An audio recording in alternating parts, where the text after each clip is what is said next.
That is gold, my friend. That is absolute gold. Daniel Hillier awaits. 2:23. Welcome back to the show, mate. Yeah, thank you very much. Yeah, it was pretty exciting week, and hopefully, another opportunity this week. So hopefully, I can keep it rolling. How well have you been playing? Honestly, it's been a bit of a mixed bag. Had a few missed cuts of late, but obviously a couple of decent results in recent times. So yeah, I guess it's kind of can be difficult to put a finger on it, but I think the weeks where I have done well, it's really been down to me just playing to my own strengths and making sure that I'm limiting all the bad areas as much as I can, and when I do that, and I just play my game and play to the plan that I've drawn up at the start of the week, then it tends to go pretty well. So I just got to focus on doing that a bit more, I think. Last time we spoke, you were right there. You were qualifying for your card. Very exciting indeed. I suppose the initial euphoria of that wears off pretty quick when you get into what's the grind, isn't it? Week after week after week. Yeah, I mean it's all very new and exciting for me as well. At the same time, I mean all the golf courses are new to me, and obviously being on the main tour, there's a lot more crowds and obviously bigger carrots to play for, and so yeah, I mean I've really enjoyed it, and but at the same time, as you say, it's can be a bit of a grind, and you're playing a lot of golf, and for me, I've been out here for probably close to 2 months already. Sort of flown by. It doesn't quite feel like that long, but yeah, it's pretty crazy just to think that 2 months have gone by already in this one stint. And I've got 4 more weeks to go, and then I'm back home and can sort of digest it all before going at it again. 15 tournaments since the end of November last year. That sounds like a lot. Is that a lot? I think it's pretty standard. I think they've done pretty well with the schedule this year on the main tour. They've, had a good stretch of events at the start of the year, and then we were able to take, 5-6 weeks off, and there's another good stretch now. But the way they've done it, they've got maybe 3 or 4 weeks in a row, and then a week off, and then there's another 3, and then a week off, and so they break it up really well, which is nice. And so it seems like you're playing a lot of golf, but the intervals are, pretty consistent, and sort of right when you need them as well. When a lot of the guys start to play 3 or 4 in a row, and they sort of feel like they need to take a week off, and then just so happens that there's no event that week. So yeah, it works out pretty well, and I guess that sort of shows. I think a lot of the guys have probably played at least 15 events. So yeah, it's pretty good. Everyone's got a lot to play for, and a lot of opportunities that they can make the most of, because it's not all just bunched into one tight time frame.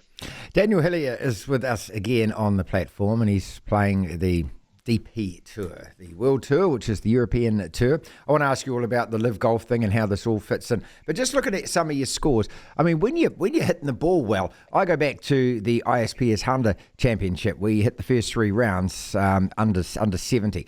When you played the KLM Open, you had some really good rounds then. They're all sort of round about 70, 71, 67. And this last tournament, you played the first 2 rounds under 70 as well.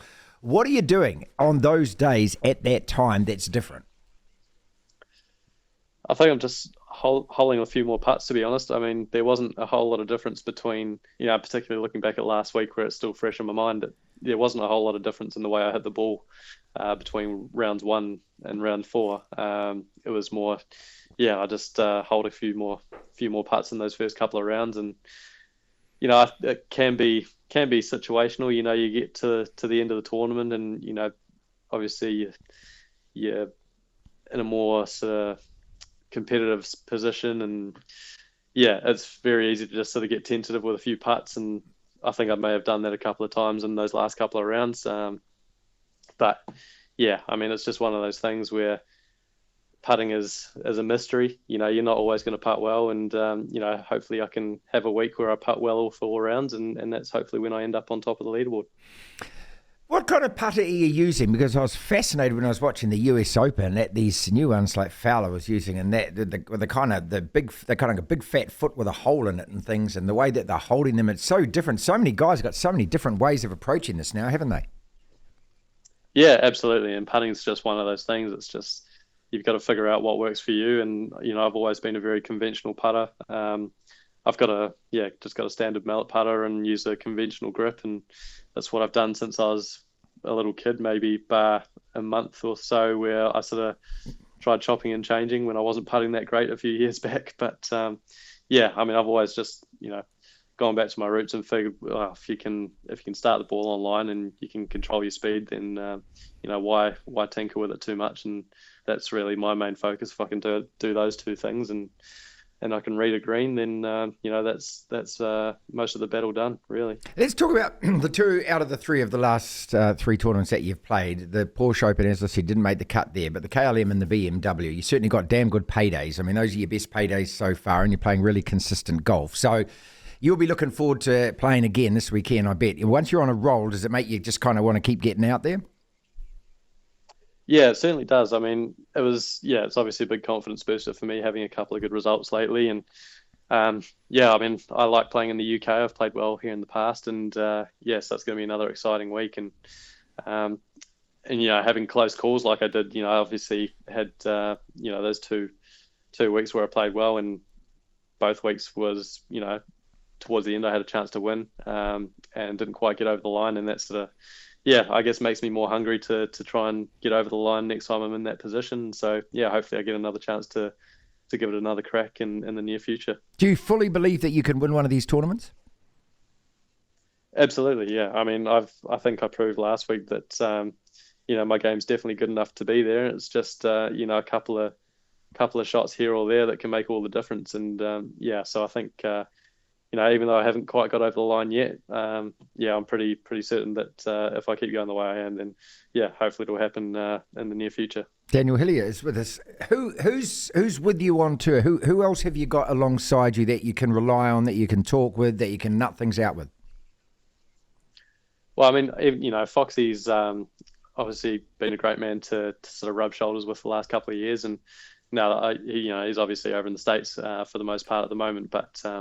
I'm sure if I'm ever, got some questions or anything that is on my mind, then he'd be more than happy to help. And, he's pretty much been down the same road that I'm going down at the moment. So, he's definitely a great man to be able to know and really valued the time that we spent together over the last few months. And, but at the same time, there's a lot of other guys out here as well. A lot of the Aussie guys that I've played a lot of amateur golf with and gotten to know really well. And so, sort of the guys that I hang out with and, keep me company while I'm on the road. You haven't got a coach, you haven't got a full-time site, because Foxy travels with an entourage these days, mate. He's got the band with him these days. Yeah. I mean, I've got a short game coach over here that I've been working with the last couple of years, and my swing coach back home, Kevin Smith, who I've been working with since I was about 12 years old. I'm still working with him, but obviously don't get to see him as much these days. But I mean, he sort of taught me to be pretty independent with what I'm doing, and I think that's been a pretty valuable asset when I've been out here for months on end, and don't always have the luxury of having him there to sort of help me out. Well, he's always there to help. I can always flick him a video or whatever I need to do, but it's been great. Just the way he teaches allows me to sort of figure it out on my own, and really grateful with all the help that he's given me so far. Admire you so much, mate. Look, we were talking with George Bennett last week, and I don't know whether you know George well or whether you know him at all. He's training up in Andorra at the moment, and one of the things, he's come off his bike and ripped a bit of skin, as he describes, ripped a bit of skin off. Good God, right. You can imagine what that's like. But just him talking about the loneliness of it and the training on his own, and the fact that you've got to be so single-minded and you've got to be so determined, and we kind of forget these things. We look at the glamour of it, and we look at your results, and we look at you doing well, and we're very proud and all of that kind of stuff. But there are moments, I bet, aren't there, where, you're a young man, mate, and most of your peers, most of your mates are doing the usual thing. They're probably nightclubbing every weekend. They're, probably chasing tail. I don't know what they're doing, but, they're living the life of a man in his, he's 24 or 25, and yet you've got a real serious thing in front of you here. How do you cope with all of that? Yeah, I mean, I guess, I've been doing it for, I think I first started traveling overseas when I was maybe 15 or 16.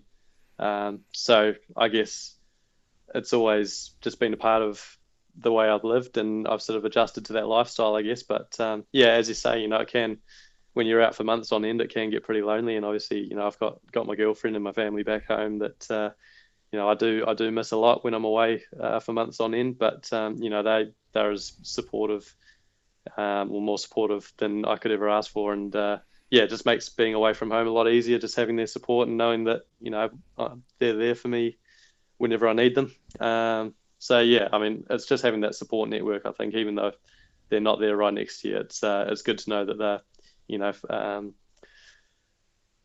they're only a phone call away, which is really nice to know. Thank God for technology and the way it works these days, isn't it? Right. Now that you're actually doing it, and this is part of your dream, and obviously the dream is to go to the PGA Tour, and it's to play all those major events like Foxy's doing, and all of that. Is it any different now that you're in this tour and on this tour than what you thought it might be? Not really, to be honest. I mean, I've had a taste of the main tour, and just playing the odd event here and there, and so I think that was good just to get a taste of it while I was sort of going through the Challenge Tour, and I sort of knew what to expect when I came out here. Obviously, there are like the Rolex events and all those bigger events that are a slightly different playing field, but yeah, for the most part, it's what I sort of expected it to be, and yeah, I've just got to trust that, like I said before, that my game is good enough that I belong out here, and that if I keep my head down and work on all the right things, then hopefully I can get out and compete in those majors and compete on the world stage consistently. That's the dream, isn't it, mate? That's the dream, teeing off in those. Yeah, absolutely. So yeah, I'll give it a good shot. No, I bet you will. A couple more questions, we'll let you go. I know it's you got lots to do. I'm just looking down, since November. Aussie, Abu Dhabi, Singapore, Thailand, India, Korea. You've been KLM, Holland, Germany. I mean, it's a damn good looking passport, but you don't get a lot of time, do you, to actually spend in any of these places having a look around? Yeah, I guess that's the thing, a lot of people always, talk to me about how I get to travel the world and see all these amazing places. And yeah, that's true to an extent. It is pretty awesome seeing all these different countries and the cultures and, the cuisines and all that sort of stuff that comes with traveling. But at the same time, we travel on a Monday. And once we get to our hotel, it's sort of, that's your time to rest and recover from the previous week. And then all going to plan Tuesday to Sunday, you're playing golf every day, and so you don't really get a lot of time to go sightseeing. But at the same time, we do have the odd week off where we can, obviously because I can't go home for a week, I can pretty much pick and choose where I want to go and how I want to spend my time. And so I can go to London or go to south of Spain and have a week off with one of my mates that I'm traveling out here with. And yeah, so it is quite cool when we get those weeks off. We do have a little bit of time to sort of see a new part of the world and get an experience for traveling without the competitive environment surrounding it. Are you happy with the amount of money you've earned so far? You always want more, I suppose. I guess that's the thing with money. You can never have enough, but I'm pretty ecstatic, really. I mean, if you'd told me when I was, a young teenager that I'd be, making a good amount of money doing the things that I love, then I would have been a happy kid. So yeah, I'll just keep my head down and let all that stuff take care of itself, I think. Always a pleasure catching up with you. We watch your results with much interest, and you get a lot of coverage back here in New Zealand as well. Obviously, Lydia doing well and Ryan doing well, and now that you're playing the DP Tour. So the final question is that now that Live Golf and the PGA have made up, the divorce is off, and they're back in bed together, how's this going to affect your tour? Do you know it all? To be honest, I haven't really paid as much attention to it as others, and I think that's just my nature. My whole focus is to just play the best golf that I can, and regardless of what tour I end up on or who's funding the tour or whatever happens, my goal is to become one of the best golfers in the world. And so I'm just gonna continue to keep my head down, and if that puts me on a different path to what I expected, then so be it. But who knows what's going to happen with this new merger that's coming? It's going to be interesting to see. Well, you're living the dream, mate, and a lot of us live vicariously through you too. It's wonderful to watch you, mate. It was fantastic catching up last year when you were trying to get on this tour. Now that you've secured that, very proud of you indeed, the way that you're playing. So just keep swinging well, mate. Keep doing whatever you are doing. Yeah, thanks very much, man. I appreciate it.